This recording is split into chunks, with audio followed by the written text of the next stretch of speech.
Hello everyone. मैं राजेश भंडारी आप सबका स्वागत करता हूं अपने चैनल इलेक्ट्रिकल अड्डा में।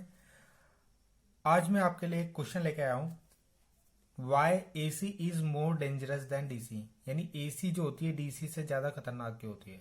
आपको पता है करंट दो तरीके की होती है, एक एसी और एक डीसी। एसी जो आपके घरों में आती है, ठीक है, पोल से जो करंट आती है। डीसी यानी जो बैटरी से आती है। तो जो एसी करंट होती है वो ज्यादा खतरनाक होती है डीसी से।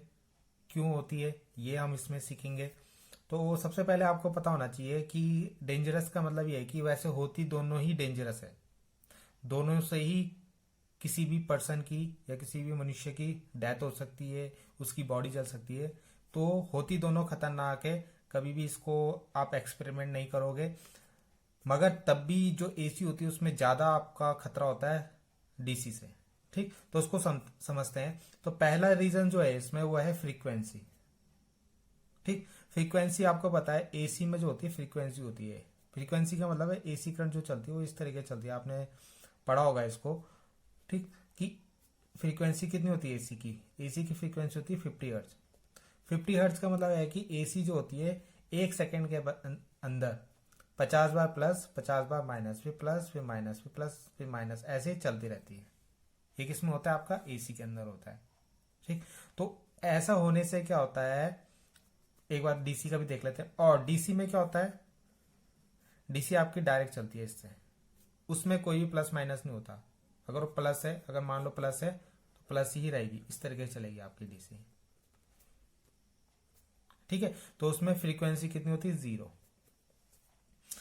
तो होता क्या है, जैसे अगर मान लो किसी वायर में या किस कहीं पे अगर एसी करंट चल रही है आपकी, और कोई आदमी आके उसको छू देता है या उसकी कोई बॉडी उससे टच हो जाती है, तो होगा क्या, आपको पता है एसी करंट ऐसे चलेगी, पहले प्लस चलेगी और फिर यहाँ पे जाके जीरो होगी, यहाँ पे फिर माइनस चलेगी और फिर यहाँ पे जाके जीरो हो जाएगी, फिर प्लस चलेगी, फिर यहाँ पे जीरो होगी, फिर वहां से माइनस स्टार्ट होगा, फिर यहाँ पे जीरो। तो इस तरीके से क्या होगा, पहले प्लस होगा, फिर जीरो होगा, फिर माइनस होगा, फिर प्लस होगा, फिर जीरो होगा, फिर माइनस प्लस, फिर जीरो, फिर प्लस। इस तरीके से क्या होगा, उस पर्सन जो भी आदमी होगा उसको क्या लगेंगे, शॉक लग जाएंगे। ठीक है, यानी इसको झटके लगने लग जाएंगे। और झटके जैसे इसको लगने लग जाएंगे तो उसकी जो बॉडी होगी, मसल्स होंगी, वो सिकुड़ने लग जाएंगी। और बॉडी सिकुड़ने लग जाएंगी तो उससे क्या होगा, उसको ज्यादा दिक्कत होगी एसी के अंदर। ठीक, और जबकि डीसी में क्या होता है आपका, जब आपके किसी वायर से अगर डीसी करंट चल रही है और कोई आदमी गलती से उसको छू लेता है या उससे टच हो जाता है, तो फ्रीक्वेंसी तो 0 है।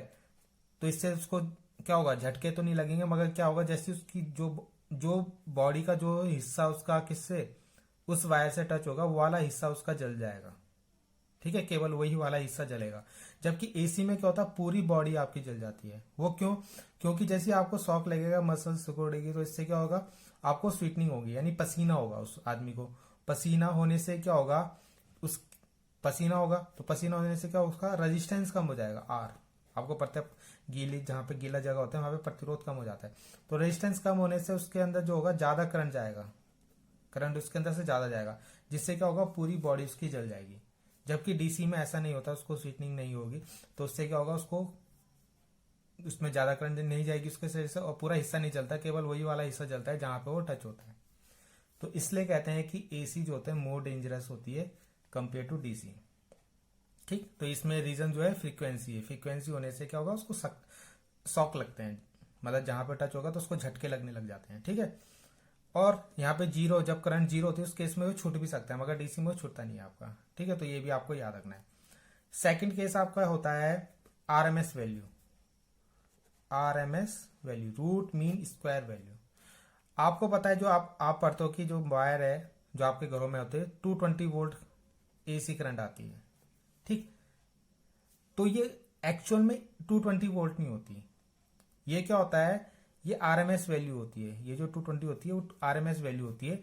आरएमएस वैल्यू कौन सी वैल्यू होती है, जो आपके वोल्ट मीटर या आपके एमीटर जो करंट को मापते हैं या वोल्टेज को नापते हैं, वो वाले वोल्ट ये एपरेटर्स नापते हैं। ठीक है, तो ये आरएमएस वैल्यू को नापते हैं। जबकि उस करंट में, उस वायर में एक्चुअल में कितनी करंट आ रही होगी, 330 या 320 के आसपास आ रही होगी। ठीक है, ये करंट जो होती है आपकी पीक टू पीक वैल्यू होती है। पीक टू पीक, यानी पीक टू पीक का मतलब क्या है, जैसे अगर मान लो ये आपकी एसी है प्लस माइनस, तो यहाँ उसका मैक्सिमम और यहाँ उसका मिनिमम, यहां से यहां तक का जो उसका अधिकतम मान होता है, इस वोल्टेज का या इस करंट का जो अधिकतम मान होगा उसको हम बोलते हैं पीक टू पीक। तो वो 320 या 310 के आसपास होगी, जबकि आरएमएस वैल्यू क्या होती है, आधी होती है यहाँ तक। ठीक, तो ये जो वोल्ट मीटर एमीटर होते हैं वो केवल आरएमएस वैल्यू को मापते हैं, पीक टू वैल्यू को नहीं नापते। तो इसलिए आपको क्या दिखाएगा, 220 क्या होती है, कम वैल्यू को दिखाता है, जबकि उस वायर में क्या रही है 310 या 320 के आसपास, यानी ज्यादा करंट आ रही है। अगर आपके पास दो वायर है, एक में एसी आ रही है, एक में डीसी आ रही है, ठीक है, अगर इसमें 220 वोल्ट आ रही है और इसमें 220 वोल्ट आ रही है, तो ये तो एक्चुअल में इसमें 220 ही आ रही होगी डीसी के अंदर, मगर एसी के अंदर जो मीटर होगा 220 तो दिखा रहा होगा, मगर एक्चुअल में वहां कितनी आ रही होगी, ज्यादा आ रही होगी, 310 320 के आसपास। ठीक है, तो वो आपकी पीक टू पीक वैल्यू होती है। जबकि मीटर जो मापता है एसी, कौन सी मापता है, आरएमएस वैल्यू मापता है। तो एक रीजन ये भी है, ठीक है, क्योंकि ये ज्यादा होती है एसी वाली वायर में, जो आपको दिख रही है उससे ज्यादा आ रही है, तो इसलिए ज्यादा खतरनाक होती है। तो ये दो इसके आपके क्या हो सकते हैं, रीजन हो सकते हैं। तो आई होप आपको ये समझ में आया होगा।